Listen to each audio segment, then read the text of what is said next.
વધારે વાર એમને રહેવું છે એ માંગણી તો નહીં કરે તો પણ આજે તો ઠરાવ કરવાનો ને.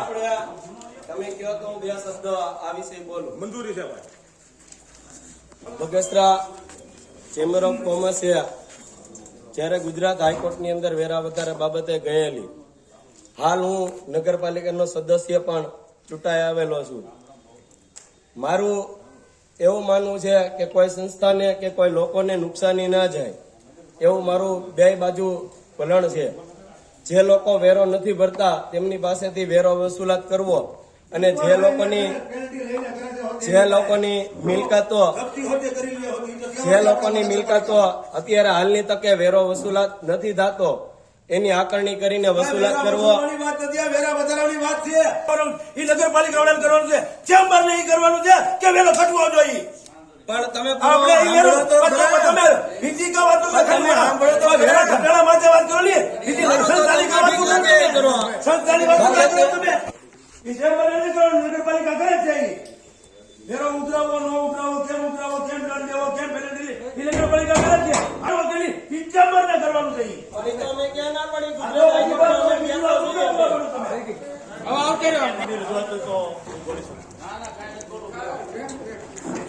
નામદાર કોર્ટ હાઈકોર્ટમાં કેસ ચાલુ છે. ઈ કેસનો કાંઈ પણ ચુકાદો આવશે એની ઉપર અમે નિર્ણય કરશું. કેસ ચાલુ હોય ત્યાં સુધી જૂનો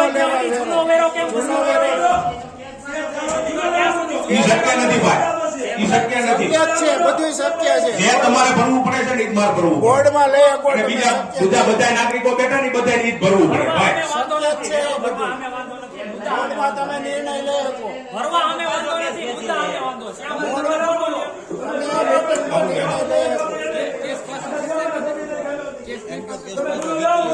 તમે ઘટાડી દેવો વેરો, પાછો ખેંચી લે હાઈકોર્ટ. ઘટાડી દેવો. બોર્ડની અંદર છે ને બાપુ સભ્યોને બોલવાની છૂટ હોય. પબ્લિક છે ઈ પૂછ્યું, પબ્લિક ને પૂછ્યું અમે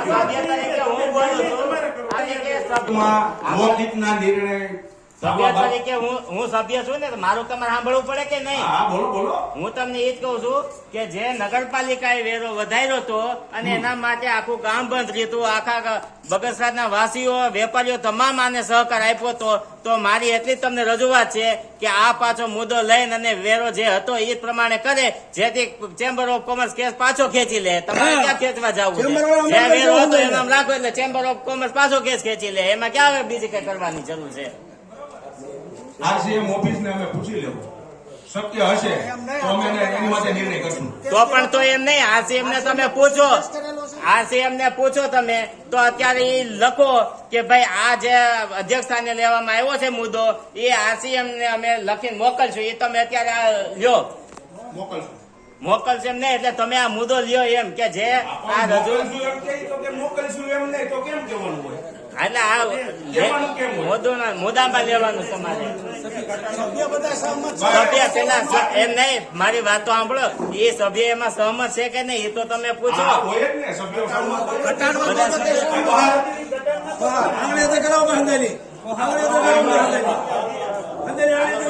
સહમત છે. નવેસરથી આકરણી કરવા બાબત નવેસરથી આકરણી કરવી ખર્ચ યુડીપી ગ્રાન્ટમાંથી કરવું.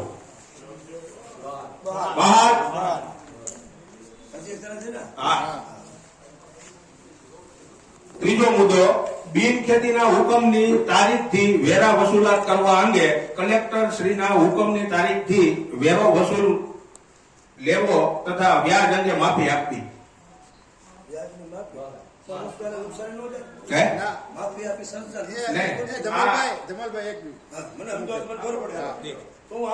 આમાં એવું છે કે અમુક લોકોએ હજુ સુધી 10-15 વર્ષ પહેલા કલેક્ટર શ્રીનો બિનખેતીનો હુકમ થઈ ગયો, નગરપાલિકામાં ચડાવ્યું ન હોય, અને હવે આજની તારીખે આવે ને તો અમારો સોફ્ટવેર એ પ્રકારનો છે ઈ નગરનો કે એમાં આજની તારીખથી લે, એટલે એ સોફ્ટવેરમાં સુધારવું પડે. અને જો માનો કે 1990 થી બિનખેતી થયું હોય તો અમારે નગરપાલિકાને 1990 થી વેરો લેવો જોઈએ. પણ એમાં પ્રશ્ન એક એવો આવે છે, સોફ્ટવેરમાં એનું વ્યાજે લાગી જાય, એટલે આપણે લોકોને વ્યાજમાં રાહત આપવી પણ વેરો તો 1990 થી જ લેવાનો. સરકારમાં તમે ગયો નુકસાની જાય સંસ્થાને અમારી, તમે સરકારમાં ગયો ધારાસભ્ય શ્રી નુકસાની જાય છે સંસ્થાને અમારી, તમે આવો ગયો ત્યાં હલો મંજૂર. બહાર 4 નંબરનો મુદ્દો મફતપરા અથવા તથા નટવર ની મિલકતોમાં વારસાઈ કરવા અંગે નિર્ણય થવા બાબત મફત પ્લોટની મિલકતો નોંધાયેલી હોય અને મુખ્ય વ્યક્તિની ગેરહાજરી થાય તો વારસાઈ કરવી. બહાર હજી કેટલા મુદ્દા છે અધ્યક્ષ? હજી ઘણા બેસો બેસો. કેટલા છે? કઈ પર બેહો. કેટલા છે? બાકી ત્રણ રહ્યા, એક રહ્યો. એ જાવ ને જેટલા હોય એટલા. કે જવું નથી તમારે પાણીની લાયનમાં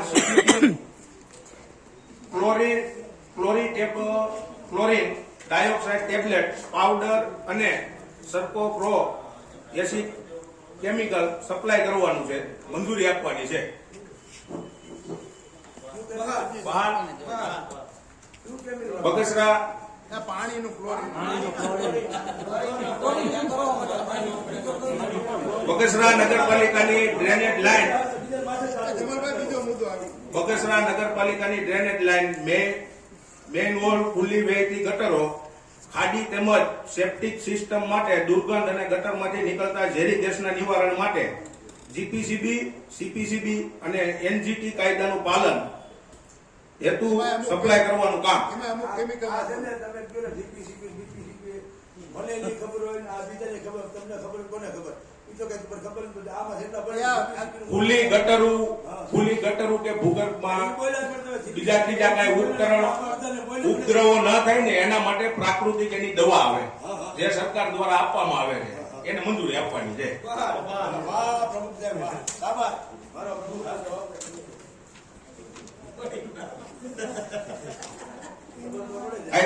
7 નંબરનો મુદ્દો alkaline ionizer unit alkaline drinks water unit Bagasara નગરપાલિકામાં આવતા મુલાકાતીઓ માટે મોટા ફિલ્ટરના પ્લાન્ટની મંજૂરી એ આપવાની. એ મુકશે સરકાર.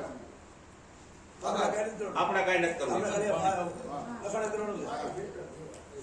નગરપાલિકાના બિલ્ડિંગ માટે વિદ્યુત આંચકો, short circuit, overload current leakage તેમજ અકસ્માત નિવારણ માટે 360 ડિગ્રીથી રક્ષણ આપે તેવું ઉપકરણ પાવર સેફોન, પ્યારીફાયર, જાનમાલના વીમા કવચ અને સર્વિસ સાથેનું કામ મંજૂરી આપવાની છે. આપણે આ સરકાર થઈ ગયો, થઈ ગયો. હાલો, સાંભળો. કેવું નહીં. રિવરફ્રન્ટ બનાવવા અંગે સરકારશ્રીમાં દરખાસ્ત કરવાની છે. કેટલા સમયમાં થાય રિવરફ્રન્ટ આપણે? ગમે તે થઈ જાય. ધારાસભ્યશ્રી આ કેટલા વર્ષથી વાતો કરી, 2 ટર્મ વહી ગઈ. રિવરફ્રન્ટ નકરા સંડાસ જ બન્યા અને એની ચાલુ નથી હોતે.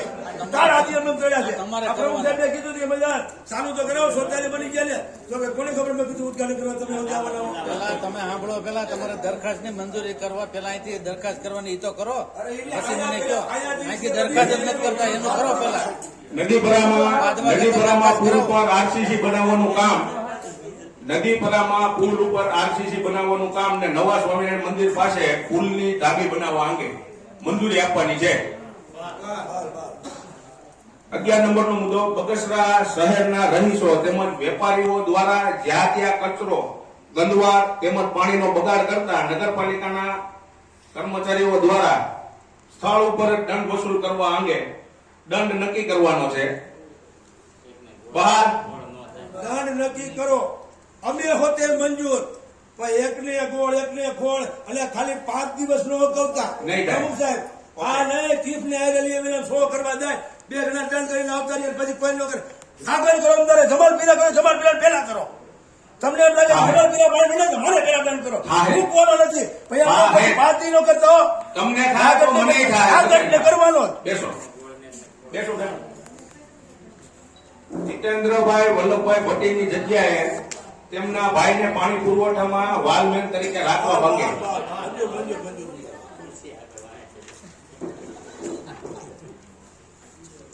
13 નંબરનો મુદ્દો બગસરા શહેરના રોડ રસ્તા ઉપર પહેલેથી પડેલા ડામરથી પૂરવા અંગે ટેન્ડર કરવાનું છે. હવે ખાડા બોલે ને એ હાર અમારું કામ થયું. આપણે 70 બગડ્યા ને 70 તો અમે બગડ્યા હતા. અમારે 70 બગડવાનો પડે, તમે કરી નાખો. અમારા ચેમ્બર ને કરવું નહીં, તમે કરી નાખો. બહાર નિવૃત્ત નિવૃત્ત તથા ચાલુ કર્મચારીઓને બાકી લેણા ચૂકવવા અંગે લોન મેળવવા અંગે દરખાસ્ત કરવી. હમણાં ઓલી લોન તો આવી હતી લોન તો આવી હતી કેટલાય બધા પૈસા આપી દીધા બીજા ઘણા ઘણા બાકી કોણ હે હજુ બાકી છે કેટલા જણા 10 કરોડ રૂપિયા જેવી રકમ ચૂકવવાની બાકી છે. હજી બાકી છે આ સરકાર શ્રીમાંથી લોન લેવાની. તો ભરવાની આપણે હા, જે સરકાર નહીં લે આપણી પાસેથી 15 નંબરનો મુદ્દો શ્યામભૂમિ સોસાયટી હરિધામ શમશાન પાસે પાઇપલાઇન નાખવા અંગે પાઇપલાઇન નાખવાની છે. બહાર એક પ્રમુખ સાહેબ જમશેદ સાહેબ કહું છું આપણે ઓલી ઘરે ઘણી જગ્યાએ બાકી હતી ખબર છે હવે કે બાકી હોય ને તો આમાં એ રીતે લઈ લો કે કોઈનો ટુકડો ઘટતો હોય ને ત્યાં કોઈને 10 ફૂટનો 20 ફૂટનો પછી એમ કે આપણે અત્યારથી નો ઠરાવ કરો કે 10 ફૂટનો 20 ફૂટનો કટકો પડે ઘટતો હોય લંબાવવાની હોય ને એ આમાં ને આમાં લંબાવી દેવાની. તમારે ધ્યાનપૂર્વક લગાવી આજે હું તમને તમારી પાસે અરજી હોય તો પડી કેમ રહે છે હા લઈ લે હું તો ધ્યાન દોરે હતી વધારાનું એની અરજી તમારી પાસે તો પડી છે. તમે આવજો ને હા બસ નદીપુરા પાણીના નિકાલ માટે 50 મીટર ગટર કરવાના. આ કેટલા બાકી રહે પ્રમુખ સાહેબ છેલ્લો મુદ્દો છે.